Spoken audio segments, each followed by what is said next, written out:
Welcome back to another episode of That's Business. Today's guest, Bob Cargill, was the New England Direct Marketing Association's Direct Marketer of the Year in 2009. He's an adjunct professor, copywriter, content creator, social media consultant, and public speaker who has worked for some 500 or so different clients over the years. His work has been recognized with over 40 awards from the New England Direct Marketing Association, including gold for his blog on marketing, gold for best tweets, silver for best copywriting, and 2 silvers for his video series about social media on LinkedIn. Bob is the current president of the American Marketing Association Boston, for which he was the president from 2018 to 2020, and the past president of the New England Direct Marketing Association from 1999 to 2000. In addition to hosting his own podcast on marketing and recording YouTube videos about social media on a weekly basis, Bob also contributes regularly to his blog at thebobcargill.com, which he began writing in 2004. Bob currently resides in Sudbury, Massachusetts with his wife, Barbara, with whom he shares 2 sons, Scott and Ben, and 2 stepchildren, David and Sophie. Bob, thank you so much for being on. You have quite the experience and quite the street credibility here for all the great things you've done. That's for sure. One thing interesting in your bio that I had not heard about are these gold and silver awards. So the most interesting one to me was gold for best tweets and 2 silvers for your video series on LinkedIn. And it's so funny because I always preach social media through and through is you need to be on it. You need to do it. In my opinion, if you're not on social media as a business owner, you're losing out. But what do you think are some of the common mistakes business owners do, or anyone for that matter, when it comes to their social media? Yeah, that's a great question, Angela. And I have no idea where to begin because, frankly, I have a long list. We got time. And not hating on businesses and brands, no criticism intended at all. Hey, maybe that's good for me. I get lots of clients this way. And that's why I'm teaching social media. And it's because it's still misunderstood, I think. And so not being on social media first and foremost, they need to at least be establishing a presence. And so many are afraid to get on social media, afraid of making mistakes, afraid of technology, afraid of making errors. And yeah, there's a lot of that as a possibility, but you can't worry or it's analysis paralysis. I mean, you will fall dangerously far behind. So first of all, get on social media. Then when they get on social media, they're forgetting the social in social media. So it's like trying to fit a square peg into a round hole in that they're trying to fit their other marketing methods and strategies and tactics into their social media activities. They're trying to just, go from one channel to another to, let's do this on social media too and see if it works. And it won't work. So they're dropping the ball. And yeah, I say, don't be afraid of making mistakes. And so maybe I'm proving their point because they are making mistakes, but it's not that complicated. Listen to someone, like myself or someone like you, Angela, or hey, read a book, watch a video, listen to a great podcast like this one, and they should be able to get it. I think it's a matter of putting the selling, the marketing and sales down the list after they establish that presence, build an audience, listen and learn, entertain, inform, educate. Then maybe, at the bottom of the list. And I know, they want to put that at the top of the list, the sales and marketing, but they don't realize that indirectly it will rise to the top if they earn people's trust, if they capture people's attention, if they engage with them, if they show that they're listening. And then they will sell and be able to market effectively. But it's really the opposite of how a lot of them have been doing things over the years, certainly the traditional marketers. So there's many mistakes, and it can be from just strategy, tactics, to technology, to understaffing. It's just very, very misunderstood. And I will say some big brands and some big businesses, sure, are getting it, as are many individuals. And yay, yay, yay.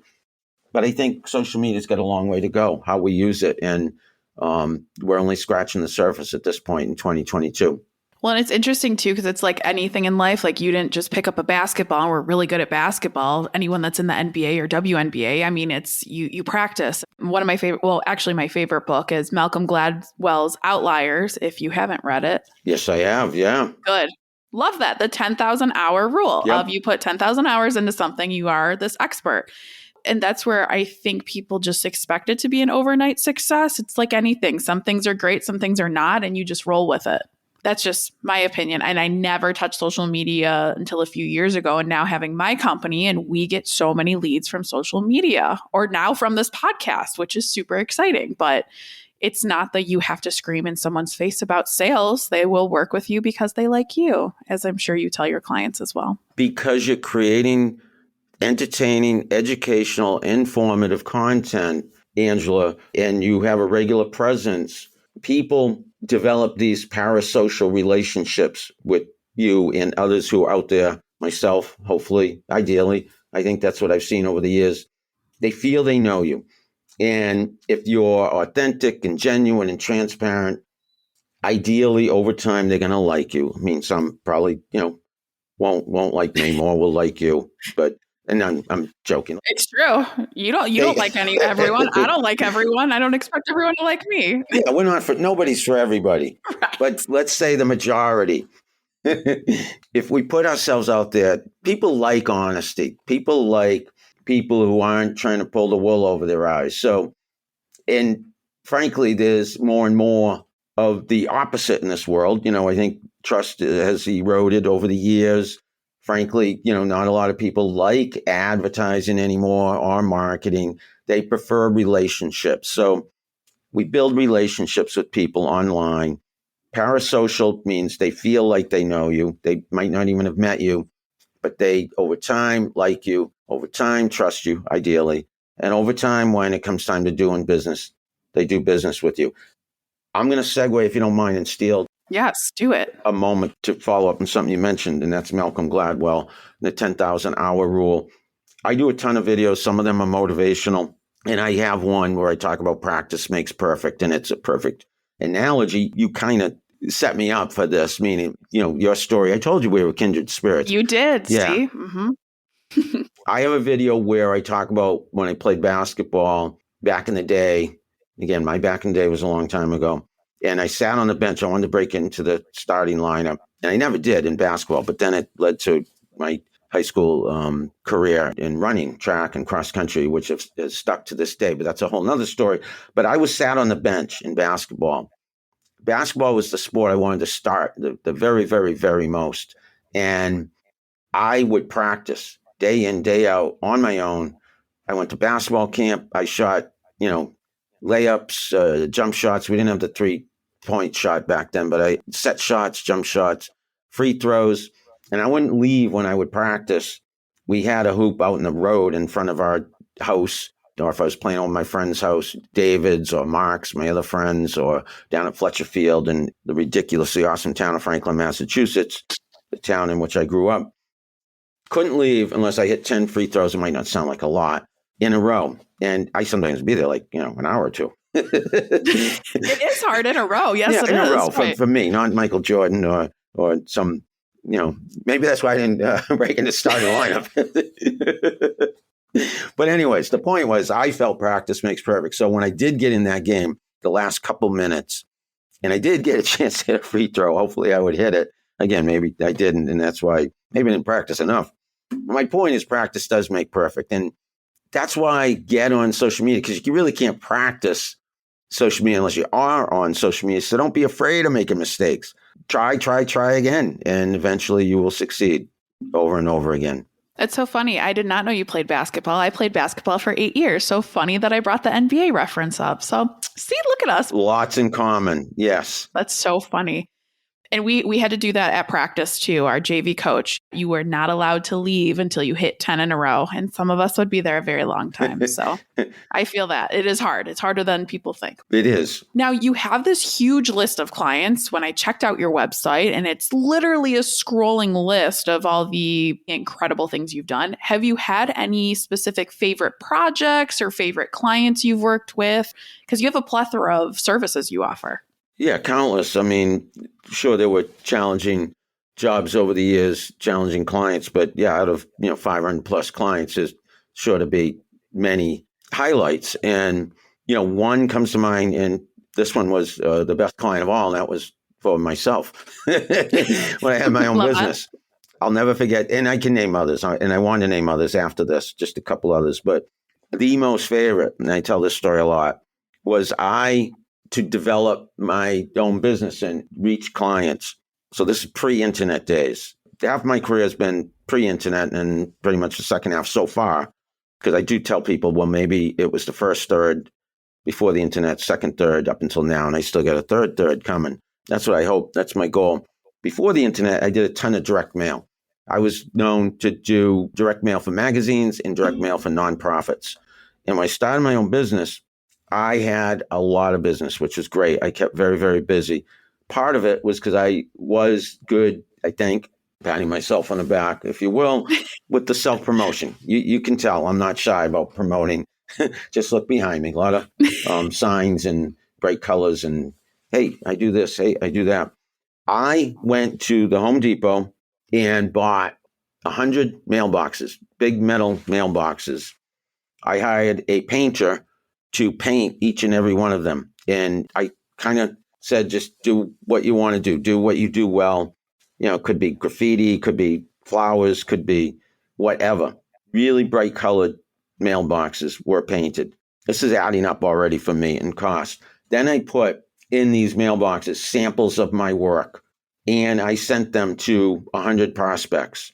And I got known as the mailbox guy because they would get this big box, a mailbox that they could keep on their own with samples of my work. And the whole point was, hey, I do direct mail. I create the stuff that you can send to your audience that arrives in their mailboxes, and that will help them, reel in, that's supposed to be a fishing rod, reel in big fish, big clients yourself.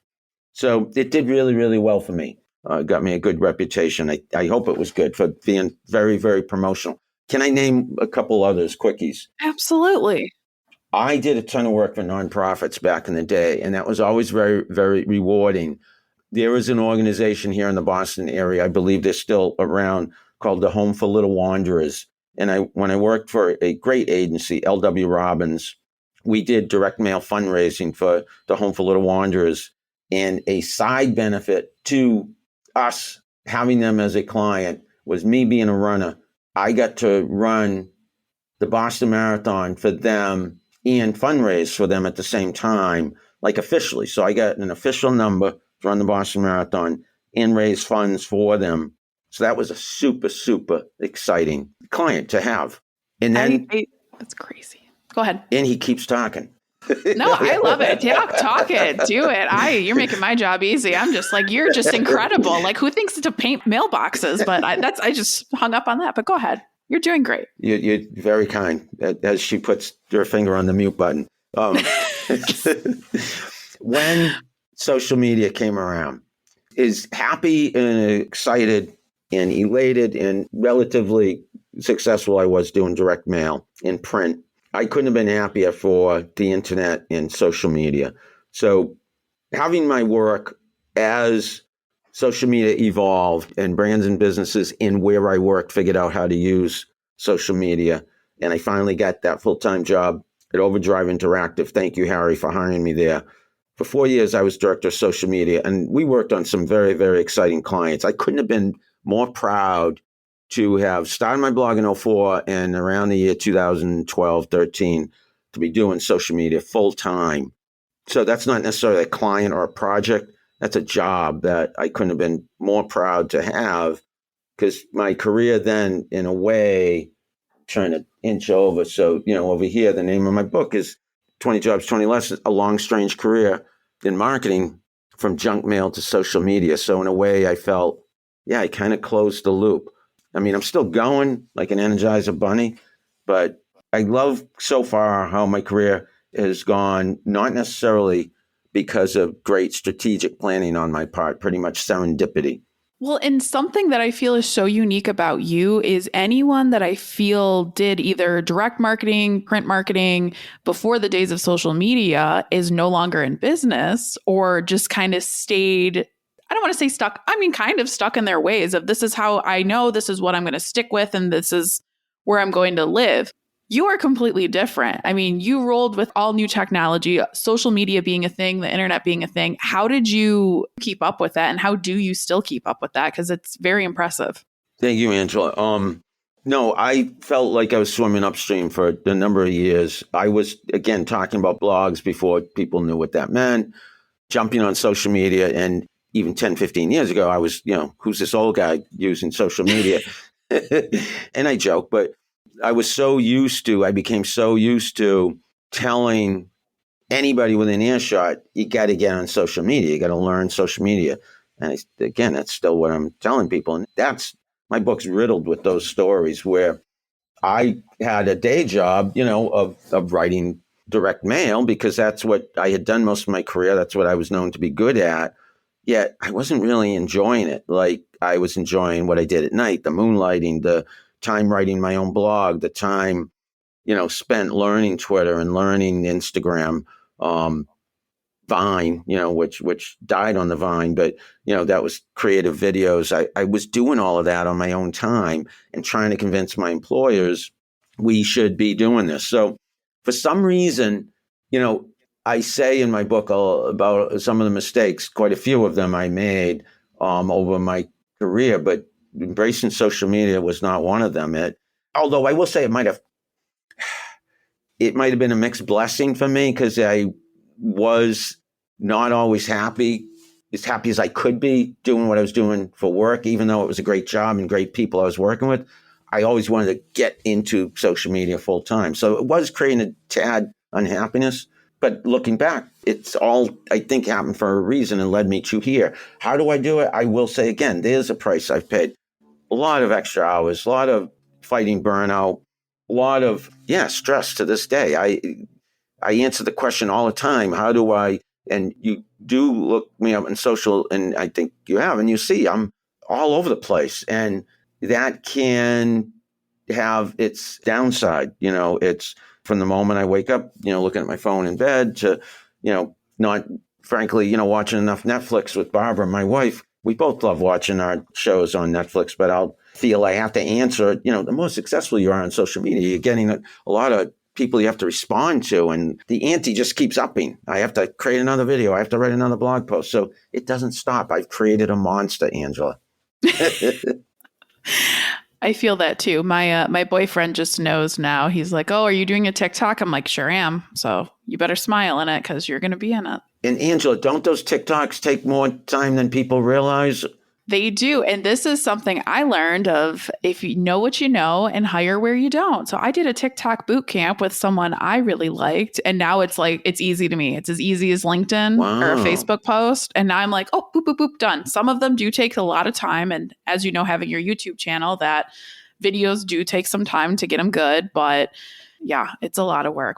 I bet you, and I think it's okay to admit this, that we really haven't talked much until today. So it's not like I know your business inside and out, but I'm Right. betting you are a better business person than I ever was, because I always said I'm very right brain, very creative. I'm great at pumping out the content, creating the content, but, monetizing it, forming a, project plan for myself or for others. I'm not necessarily that kind of person. I love people. I'm great. I shouldn't say I'm great. I've been told I'm very good with people, but again, I'm not the business person I sense you are. So kudos and props to you if you're figuring all this out many years earlier than I ever did.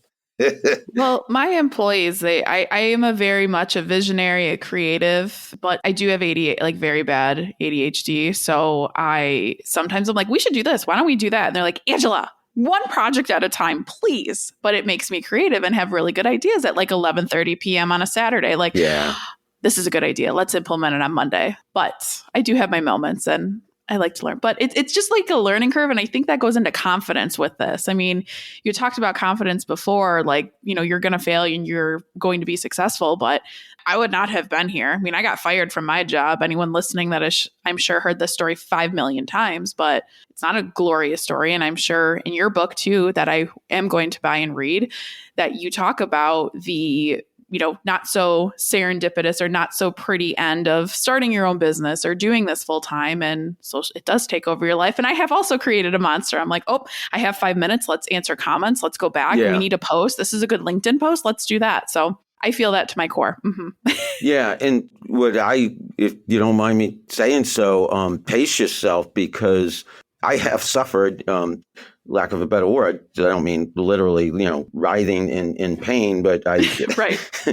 Figuratively speaking, I have suffered burnout off and on, my whole career, and also stress, anxiety, and depression. Oh my God, now he's spilling his guts. Do it. We love it. Hey, let's do it.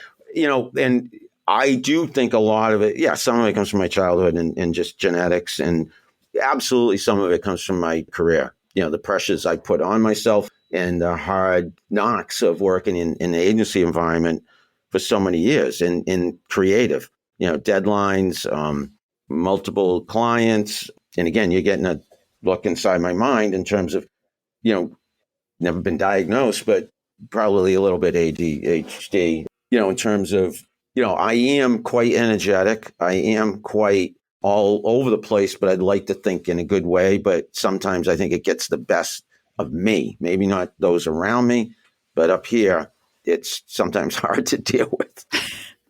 It's a lot. I'm like, wait, some people just don't think of anything. Like, you could sit there and not think of something. That's crazy to me. But we love individuals like that. But oh yeah, that's what makes us all individual human beings unique. Yes, exactly. Now, I want to talk more about your book. Was this always a passion project? It's on my list. I'm like, I would love to write a book one day. I was going to school to be a journalist at one point. Now I write resumes, so kind of similar. But what went into you writing this book, and how did you feel when, like, you have a book? Like, how cool are you? Thank you for saying that. I don't know how cool I am, if I'm even cool at all, but thank you. It's funny. Like pretty much everything else I've done, I did it. And then it's like, okay, now what? I have always been a writer.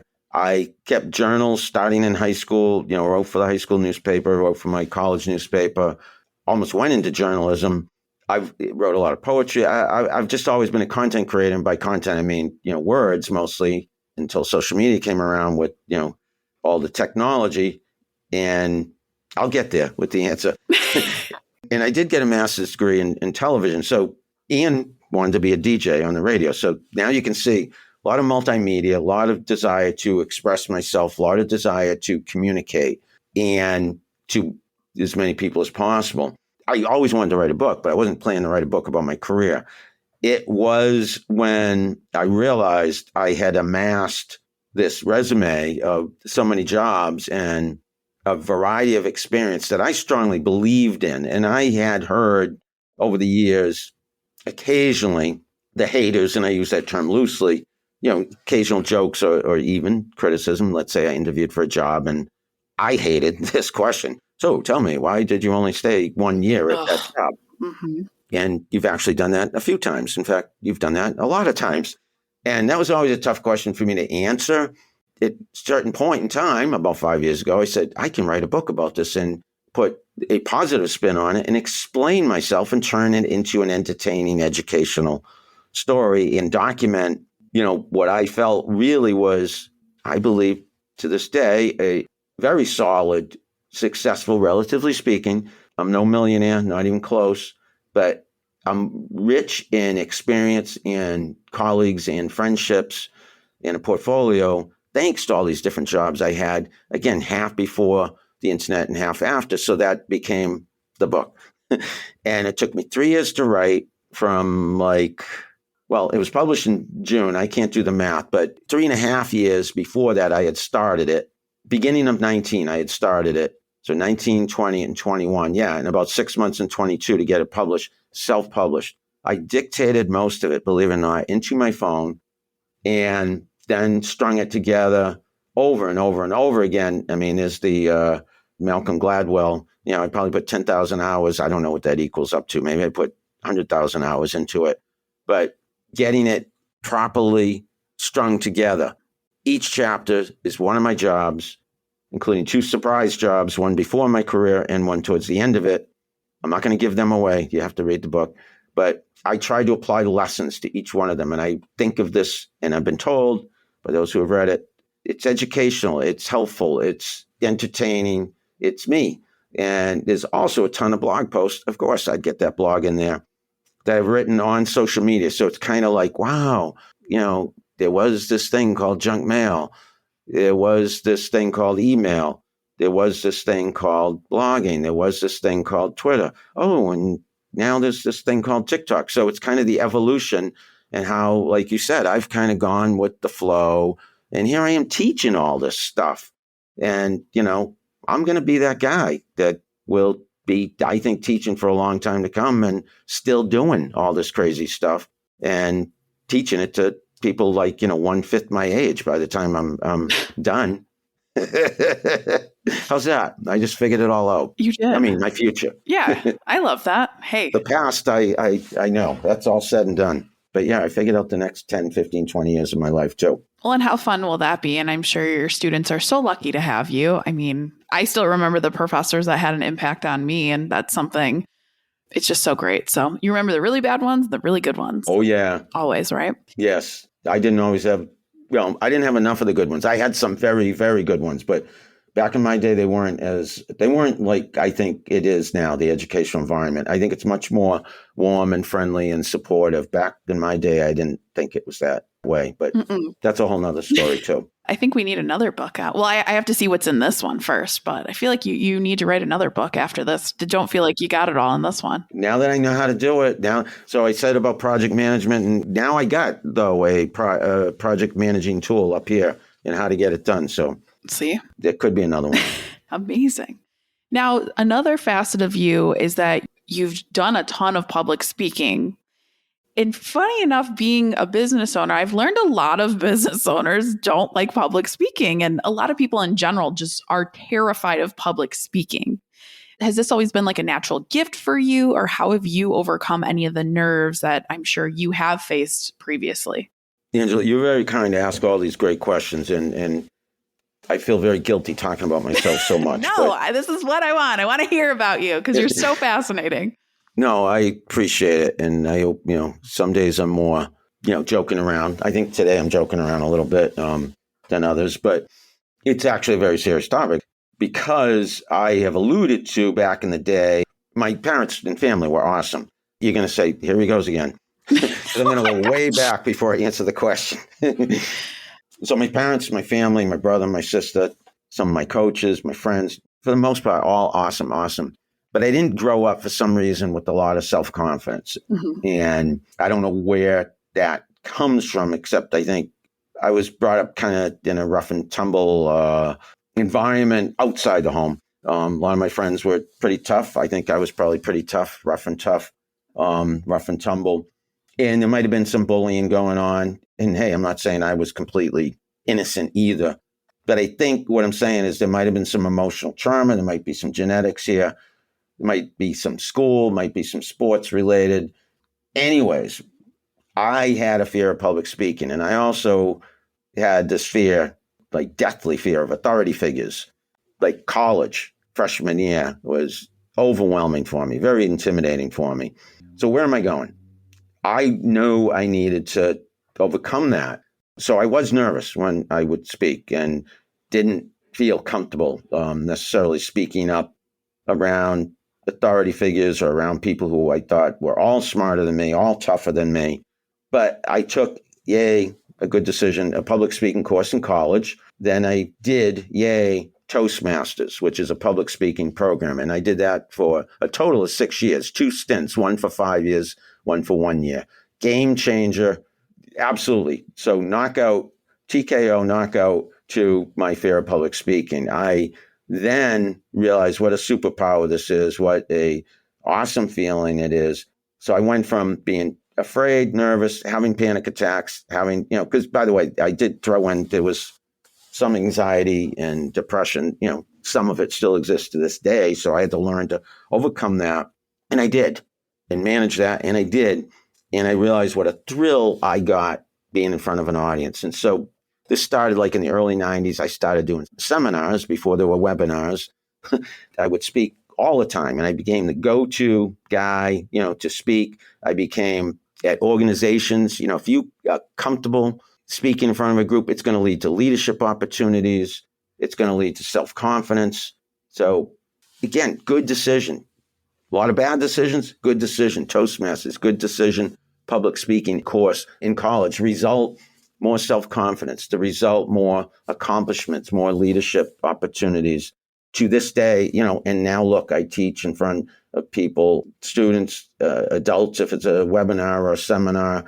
I remember in a job interview a bunch of years ago when I was still in the corporate world, I remember one of my answers, and maybe it wasn't the answer they were looking for, but, I said at one point in time, they talked to me about managing a large team, and I said, I feel at this point in my career, I can manage a team of any size. I said, if we're in this room one-on-one and you said, go outside this door and there's 100 people are going to report to you, I'd feel just as comfortable talking to them 1 to 100 as I am talking to you 1 to 1. So did that answer your question? Yeah, absolutely. You painted the picture. I like how you're answering these because a lot of people, and I'm not saying on my podcast because I feel I've had a lot of great people that give the background, but I am biased since it's my own. But it's just the understanding. And I love that you keep bringing up mental health because one of my other career paths was going to be a therapist. And I always say I'm a career therapist. So whoa, funny enough. So I'm a big, big, big proponent and big cheerleader for mental health.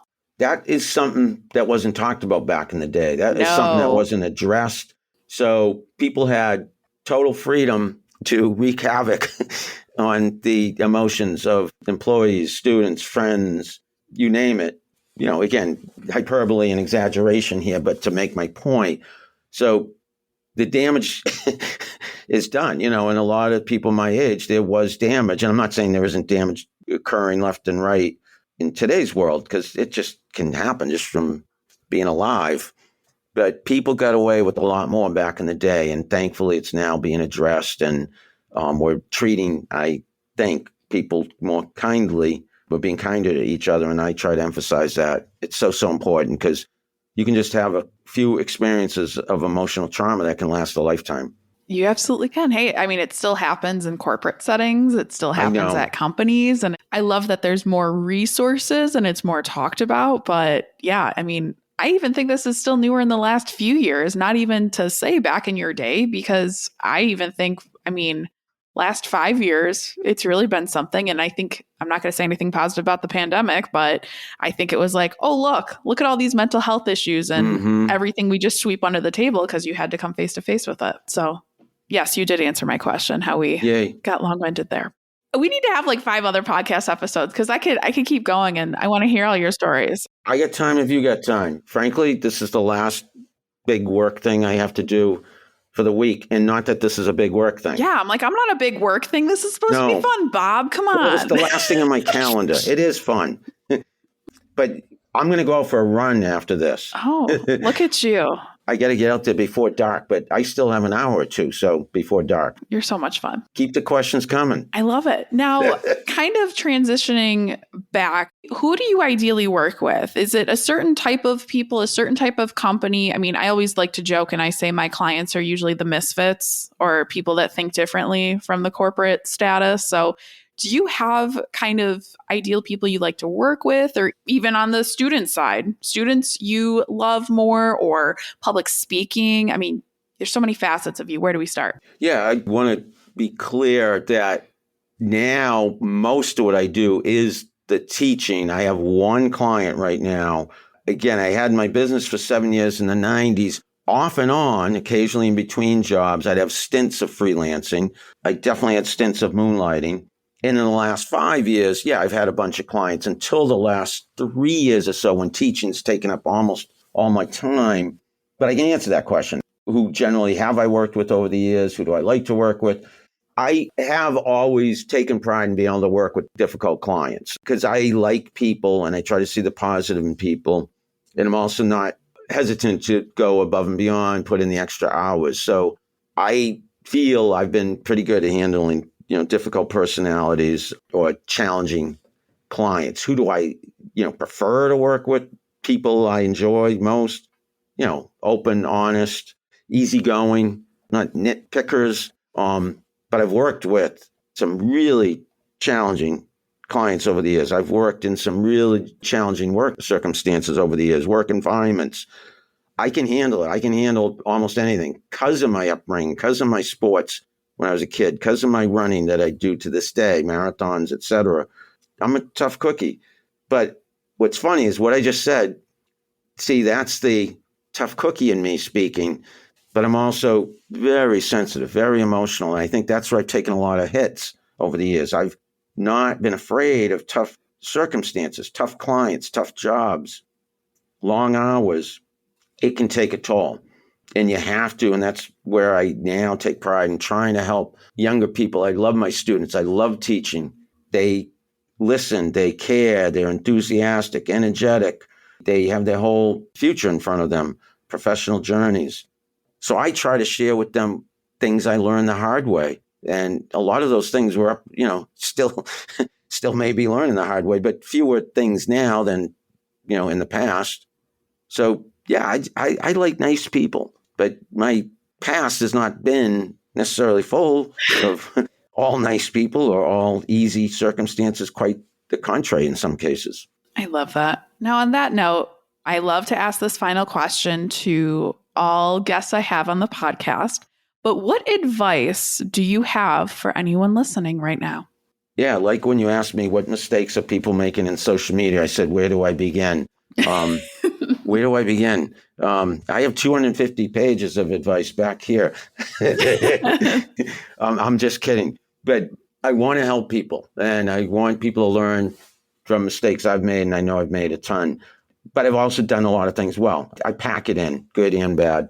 So it's not a hard question for me, Angela, because I'm thinking of the book and 20 lessons and which one do I choose? Reach for the brass ring, and I have a story for that. You said he tells stories. Yeah, I do. Reach for the brass ring. Not everyone knows the brass ring really exists. If you do a carousel like I did growing up on the island of Martha's Vineyard, Oak Bluffs, off of Cape Cod, Martha's Vineyard Island, has this old-fashioned carousel with horses you ride as a kid, and you reach for the brass ring, and you get, like I did as a kid all the time, not the brass ring. But if you get the brass ring, you get a free ride, and it's a big effing deal. If you get the brass ring, it's like, yay, I'm a winner. I won a free ride. You literally are a winner. You win a free ride. But a lot of people use the expression, go for it all, reach above and beyond. And I've kind of coined that phrase, that story myself. And I did eventually get the brass ring, and I got it on the same ride my wife and I as adults, like shortly after we were married. So like 20 years after my childhood, I did finally get the brass ring, and she got it on the same ride because on the carousel in Oak Bluffs, there's an inside set of horses and an outside set of horses. And on both sides, they have the rail where you reach for the ring. And we both got it on the same ride, which is amazing. We have a framed picture of the brass rings and me being the writer, content creator, saying on this day, blah, blah, blah, Bob and Barbara got the brass ring. There's my story. The point being, keep reaching for that brass ring because you will eventually get it if you keep reaching. I never got it as a kid. And literally, I say I'm emotional and sensitive. I was always hurt. I thought it was the world conspiring against me. Why the hell can't I get the brass ring? I eventually got it. Keep reaching for the brass ring. Keep going for it all. Keep going above and beyond. Keep going outside of your comfort zone. Keep pushing yourself. Keep believing in yourself. Ignore the critics. Ignore the haters. Ignore the self-negative talk. Be yourself. Be proud of yourself. Believe in yourself. You'll eventually get the brass ring. Oh, that was so good. You were incredible, Bob. This has been so much fun. Well, you made it possible, Angela. You're very kind, and these were great questions. And I think I'm getting wound up now after 40 or 50 minutes talking to you. I'm just getting on a roll. See, and now you'll be good for your run. Now you'll be just so energized for your run. See, exactly. Yes, it will. No, perfect. Well, Bob, thank you so much. There's links in the show notes to Bob's book, his websites, all the 5,000 social media platforms he's on. You could see him in action. And tune in next week for another episode of That's Business.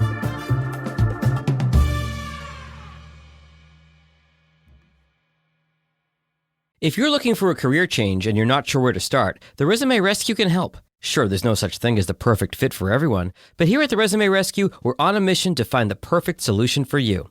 Whether it's changing careers, updating a resume, learning LinkedIn, or practicing interviewing, we have you covered. Find us online at theresumerescue.com and find all of our contact info in our show notes.